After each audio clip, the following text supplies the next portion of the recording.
Hey Merfolk fans, I'm Joe. Thanks very much for tuning in today. If you'd like to support my channel, please check the link in the upper right hand corner to my Patreon page.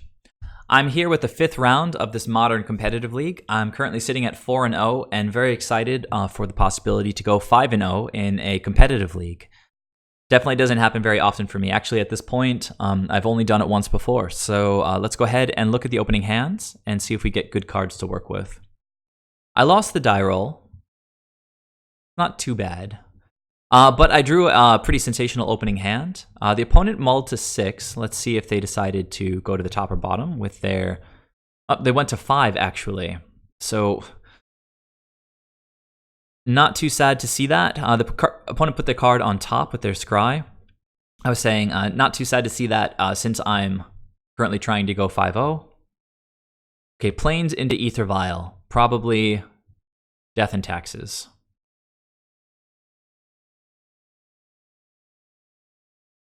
So we get to play Island into our own AEther Vial. Dismember was a nice draw. Since the opponent is sitting on only 3 cards, we should hopefully just be able to lean on them with card advantage.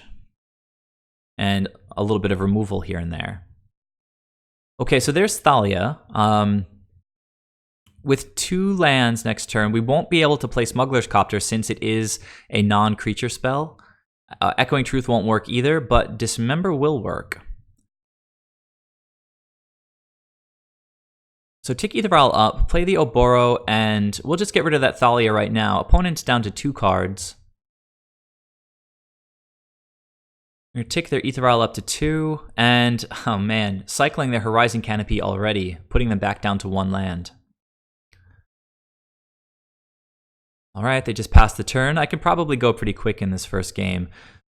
I'll put a Cursecatcher onto the board. Tick AEther Vial up to 2. Spreading Seas on their plane seems pretty good. Draw Mutavault, play the Mutavault, swing for 1 with Cursecatcher or not because the opponent has an AEther Vial on 2. Probably best just to pass through. Currently only have a 3-drop and a 4-drop in hand, but we've got the AEther Vial to help us out. There's a second AEther Vial. Opponent's hand not looking like it's developing too well, but during the end step, they have an AEther Vial activation. Pretty sure I know what this is going to be. Yeah, the Flicker Wisp is going to make my Vial go away, which is pretty annoying since I need it to go up to 3 and 4 for these guys. It's going to go away and not come back to my end step next turn. So for my turn, I drew a Merrow Reejerey. Now the opponent's on 1 land. It actually seems pretty sensational to bounce their AEther Vials with Echoing Truth this turn. That way I'll get my AEther Vial back on my end step, and then the opponent is just left trying to reestablish AEther Vials with 1 land. Sure, I'll take the turn off from playing anything else, but setting them back with both AEther Vials just seems like the strongest play by far. So I'm going to get in with Cursecatcher. I doubt the opponent wants to trade their 3-drop flyer for my 1/1. So opponent's still at a pretty high life total, but that probably won't last too long. Hit them for 1 and bounce their AEther Vials. Punch to the gut. I'll get my AEther Vial back from the Flicker Wisp. Opponent has nothing else to do except play out their AEther Vial and swing for 3 in the air. They're currently winning the race, but I'm going to start unloading my hand. Take my AEther Vial up and drew an island, which is not too bad. We can jam Kira here. The opponent's obviously super slow, so we can... take this turn to get Kira on the table and protect Master of Waves when he finally comes out. Opponent down to 17. Not drawing any lands after that cycled Horizon Canopy. So that Echoing Truth was like a triple Time Walk or something. Opponent getting in for 3 again. I'll take our AEther Vial up to 2. Hopefully draw a 2-drop. Drew a 1-drop. But we still have Master of Waves, which is pretty crazy right now since we're going to get 5 tokens. We can swing for 2 in the air. I'd rather not swing into Thraben Inspector as a 1/2 with Cursecatcher, get my Cursecatcher eaten. Opponent goes down to 15. No AEther Vial activation. They'll tick it up to 2. They're putting up a good fight for a multi 5, which seems to have been drawing pretty poorly. But I know I can just sort of take my time, pace myself here. I'll take the AEther Vial up. Now, it was a pretty good draw, hitting that second Cursecatcher, because I can put Reejerey into play, and then cast Cursecatchers and start tapping the opponent's Aether Vials. So tap the Aether Vial on 2 so I don't get surprised during combat.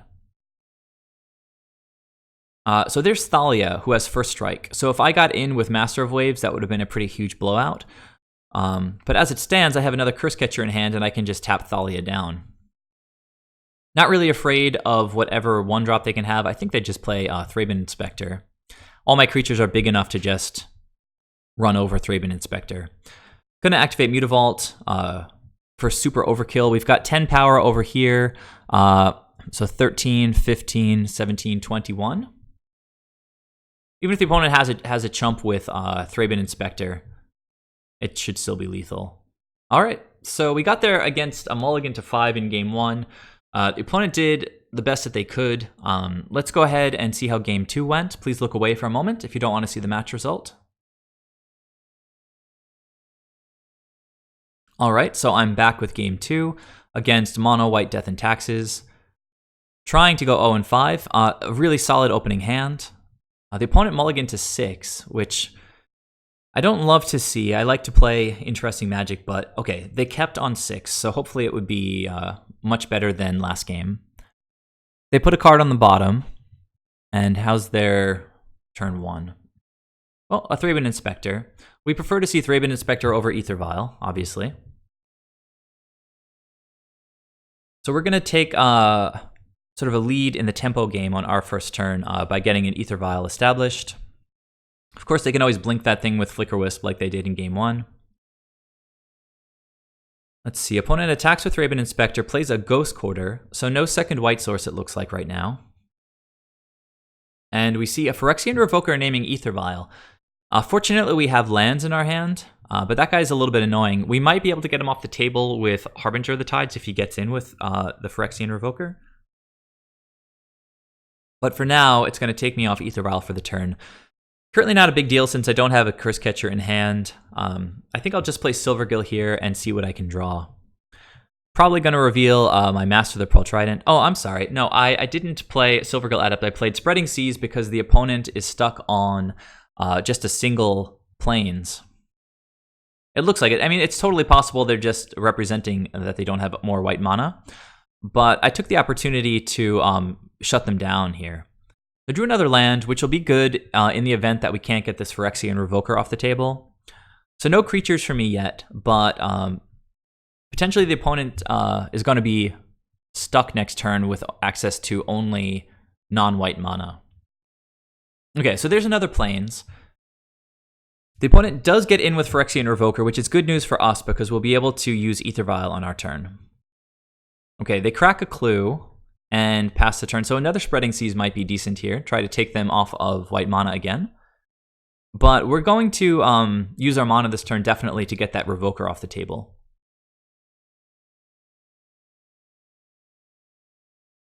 I think I'm going to immediately activate Aether Vial and bring in the Silvergill Adept that I mentioned last turn. And yeah, we've got plenty of lands to work with if the opponent plays that Revoker out again. So we'll play one of those lands and get our second Aether Vial on the board. All right, so we've caught up with our creature development. Opponent plays another non-white source.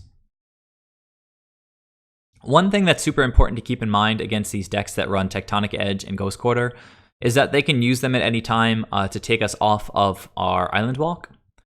The opponent does play the Phyrexian Revoker back out again, naming Aether Vial again, and with no good attacks, he just passes the turn. We untap. Let's see, I'll leave that on 2 and take this Aether Vial up to 1. We draw another land. We're pretty much flooding out at this point. I'm going to get in with Harbinger because if the opponent wants to trade with the Revoker, I'm fine with that. I think they'd rather not, so they don't. And I'm just going to play out Kira here. Opponent, in response for some reason, Tectonic Edges my Minamo. I guess it's what Death and Taxes does. It tries to keep the opponent off of mana. They don't have any Leonin Arbiters, though, so if they use Ghost Quarter, I get to go get another land right now. Don't really need more land. There's another Ghost Quarter. Opponent, again, can't really attack. With 4 mana up, it's pretty clear that they could have Restoration Angel, so I won't be attacking with Kira this turn. Tick both of our Aether Vials up again. Master of Waves seems pretty good, especially with Kira on the table. So I will go ahead and play the Master of Waves. One thing to mention here is that I was very careful to not play out my Master of the Pearl Trident very early in this game, because something that Death and Taxes has started playing recently is Dusk to Dawn, which is a 2 white, 2 colorless sorcery that destroys all creatures power 3 or greater. And then if they cast Dawn, it costs 5, and they get to return any creatures with power 2 or less from their graveyard. So if this Revoker ever dies, it would come back. If the Thraben Inspector ever dies, it would come back. So a one-sided board wipe, and they get to bring a bunch of stuff from their graveyard back. Very powerful spell, but if you can play around it by not playing Lords, all my creatures are power 2 or less right now. So, well, they're all exactly 2 right now. So Dusk doesn't do anything. So being very, very careful not to play out my Master unless I have lethal attack. All right, so again, not attacking into Restoration Angel seems like a good strategy. Opponent's gonna blink the Thraben Inspector and just get another clue. Okay, a third Ghost Quarter. Cycle a clue with 2 of the Ghost Quarters. Let's see, there's a Blade Splicer. First Strike is good against Master of Waves. So I've got 11 creatures and the opponent has 5. But one of them has First Strike, and the opponent's at 18 life. So we still have to move pretty carefully. So tick one of them up to 4, leave that one on 2. I drew another Aether Vial with a Phyrexian Revoker naming Aether Vial. Not the best top deck. So I had to think a moment here about my potential attacks. Most of the opponent's creatures are little. We've got Revoker is a 2/1. Inspector is a 1/2. Blade Splicer is a 1/1, and the Golem is a 3/3. So they have a Golem and a Restoration Angel. As the opponent continues to develop their board as well, it's important to keep in mind the effect that Dusk would have on their side of the board.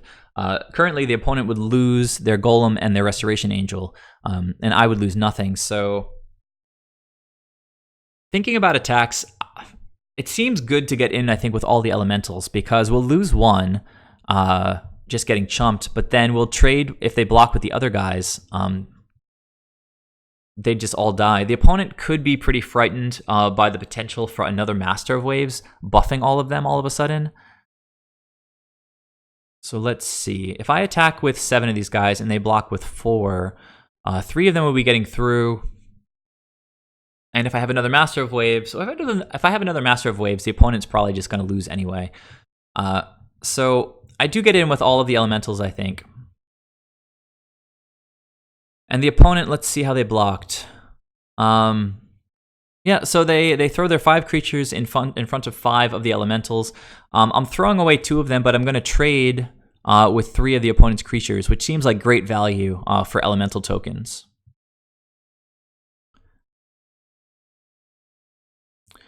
All right, so opponent left with 2 creatures on board. Again, we're working around Dusk, although at this point the opponent would just kill his own creatures if he cast that spell. So I'll pass the turn. Looks like the opponent drew a Horizon Canopy, another Blade Splicer, and Ghost Quartering to take me off of Island Walk. Flicker Wisp. All right, so this is pretty nice development. They're going to flicker the Blade Splicer, so at the end step, they'll get another 3/3 Golem. So Dusk no longer really looking like, Dawn no longer looking like a threat, because the opponent's entire board is power 3 or greater. I'm going to leave these Aether Vials where they are. You drew another Spreading Seas. It seems good to put that on their Horizon Canopy to keep them off of their card draw. Okay, so we drew a Reejerey, and I had to think for a minute about how to proceed, but in the end decided that it would be a good time to play out my lords, because with Island Walk on online now, I'd be able to swing for 4/4/4 with Island Walk. So that's 12, taking the opponent all the way down to 1. They don't have any kind of lethal attack with elementals back to block. And if they did choose to cast Dusk, I guess. Dusk is the side I think that I'm thinking about. If they cast Dusk, they would wipe away their board and leave Kira, who could get in for the last 2 points of damage, since they wouldn't have any flyers. So it seems like the coast is clear. I'll play the Reejerey and then Vial in the Island Walk Lord. Just attack with the Island Walkers. And the opponent will go down to 1. Again, if they wipe the board at this point of creatures with 3 or greater, it does hit us super hard, but it does leave Kira, who can go right over the top of Blade Splicer. And they'd have to pretty much tap out using all their white mana to cast that board wipe anyway. So opponent untapped, and they scooped. So very carefully navigated game 2 against Death and Taxes. Unfortunately, the opponent mulliganed to 5 in game 1, but I'm happy enough for the opponent to mulligan if it means that I get to go 5-0. So this is the second competitive league 5-0. I actually achieved both of them just 1 day apart from each other. So I'm feeling really, really good with the deck right now. I didn't show you guys my sideboarding plan, so I can go ahead and do that now. Took out 4 Cursecatchers. They don't have a lot of spells that we can counter. I mean, if they try to jam Dusk to Dawn, Dawn to Dusk or whatever, on turn 4, I guess Cursecatcher could catch them off guard, but more than likely Cursecatcher would already be on the board at that point and they would know to play around it. So take out the Cursecatchers, and it looks like those are the only 4 cards I took out. I brought in 2 Negates to help with that board wipe, and 2 Dismembers. So 2 Negates, 2 Dismembers in, 4 Cursecatchers out. Not a huge change in the deck from game 1 to game 2, but enough that it helps against mono white, Death and Taxes. So thanks for watching, guys. If you'd like to support my channel, please check out the link below to the Patreon page. Please subscribe if you haven't already. Thanks very much, as always, for watching my videos. I really appreciate it. And yeah, I'll see you guys in the next videos. Thanks again. Bye.